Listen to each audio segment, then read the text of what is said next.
Hey, you summoned a lesser maker. We're finishing the Cities of Sigmar box. Last week we did all the kit bashing and assembly.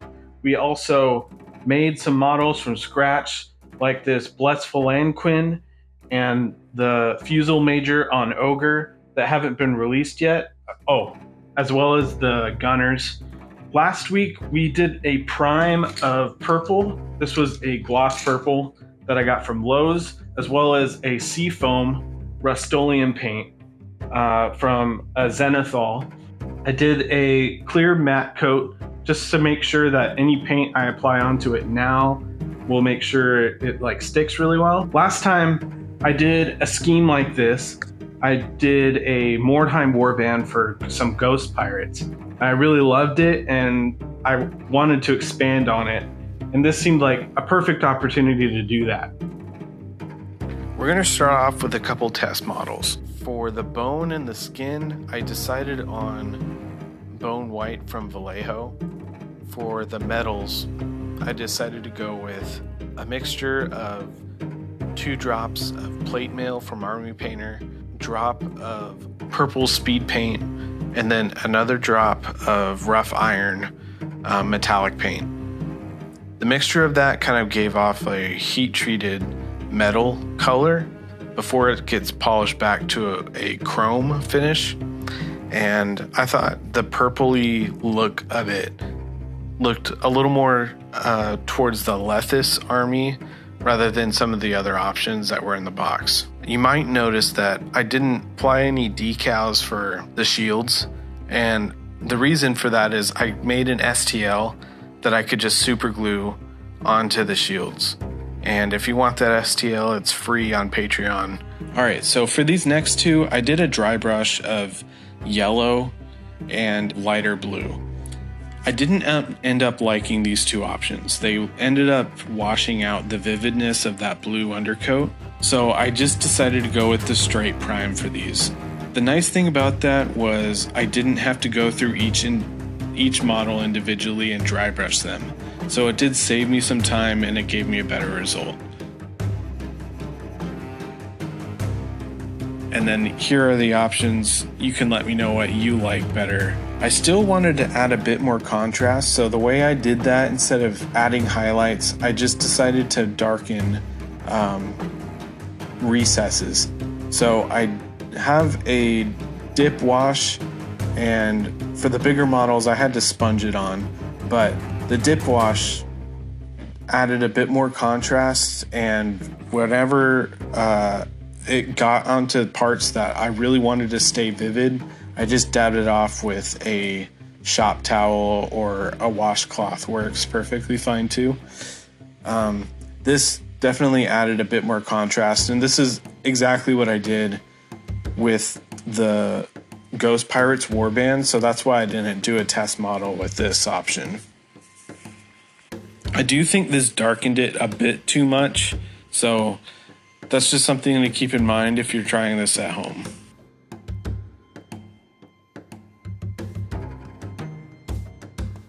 So now that we spent all that time doing test models, I'm going to start off with a model that's completely different than those. So this one was the most intimidating for me. It's the biggest model, and it's the most different than the rest of them. So I figured, why not just kind of get it out of the way? The easiest way to get around a model that's like this is to put down the colors that I know will be there, like wood, metal, and stuff like that. And then add on the colors that will be in the color scheme, and then go back in and add the colors that might be relevant, or additions to that color scheme. The nice thing about getting a model like this out of the way is I'll have more context to the rest of the army when I get back into the infantry. This model, it makes sense that it would look different than the rest of them. So making it the practice was kind of intentional so that it doesn't look too out of place from the rest of them, because it already looks out of place, if that makes sense. All right, so now that we've got all those practice models done, let's get into the infantry and get them all done. All together, including the models that I had kit bashed and added to the box set, there is 25 models of infantry, and that's a heck of a lot. It took me 2 afternoons to get through all of them, and it's just kind of mind-numbing because you're doing the same steps over and over again, and as soon as you feel like you're getting in a rhythm, you mess something up, and then you got to start over again. It's not particularly fun, and it's a really new experience for me. I'm a D&D player, a new character every couple months. So going from D&D to Mordheim to this, it's just like there are just so many models to paint, and it's something that it's good practice, but holy cow, it's just a lot of work sometimes. And there's no really way to prepare for it until you just do it. You just got to look at each step and just conquer each little thing, and then eventually it all will finish. There's no hack. You just kind of got to do it. The surprising thing for me is, like, I've seen a lot of YouTubers do stuff like this, and I've always, like, they do 24-hour challenges where they just do boxes like this, and they make it look really easy because they edit it down and all that stuff, but this is really hard. So I just gained a bit of appreciation for the people who have completed armies and paint them all by themselves. We're gonna start on the horses and the knights. The knights and the horses have a lot of details on them, so I decided to split up the metal and the armor textures in between 2 different sections. Any raised detail, I went with that silver, and then any of the standard armor was just that purple. And I thought that made a good contrast. And then for the knight, be a little more colorful. They would like to show their status and stand above the rest. So instead of just doing a regular leather detail color like the infantry, I decided to give each knight its own color, like they've brought in some of their heraldry or something like that.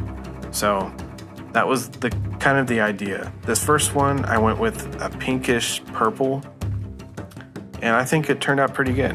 When I applied these colors, I stippled the metallic to make sure that the metallic wasn't streaking. A lot of the complaints that I see online about metallic colors is that the flakes are really prominent. And the easiest way for me to kind of go around that is to make sure that you like swipe the brush. Once you do that, it aligns all the flakes together, makes it streaky, and it just shows that it's not like a metal. For all the color spots, I also did that too, and that was kind of a happy accident because I was already in the mindset of doing it, but it allowed me to kind of selectively overbrush all these details and leave some of the purples and the blues from the undercoat in the recesses, and I think it made for a really nice effect. And here they are.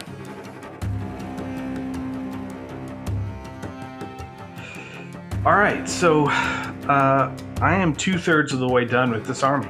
The bad news is, well, it's good news for me, bad news for the video.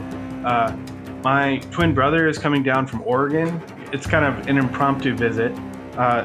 Unfortunately, I have to get this video done a whole day early. I gotta get this painted tonight. That's kind of unfortunate, but family comes first. So if I have anything left, I'll probably just do a live stream. So you can subscribe, hit that bell so you get a notification that I do it or whatever.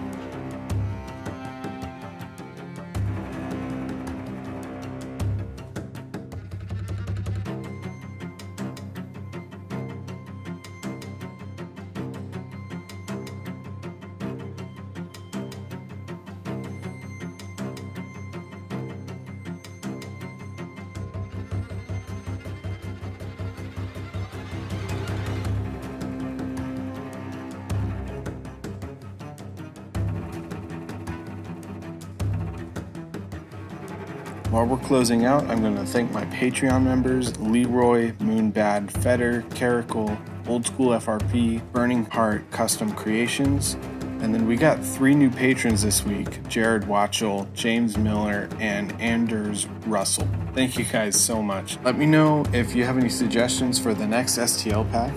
If you don't know, I'm already working on it. It's a building accessories pack. I'm 3D modeling doors, windows, street signs, hanging lanterns that you can plug into the side of your building. If you want early access to those files, you can become a Patreon member. Thank you guys so much. I really appreciate it. I hope you have a good one.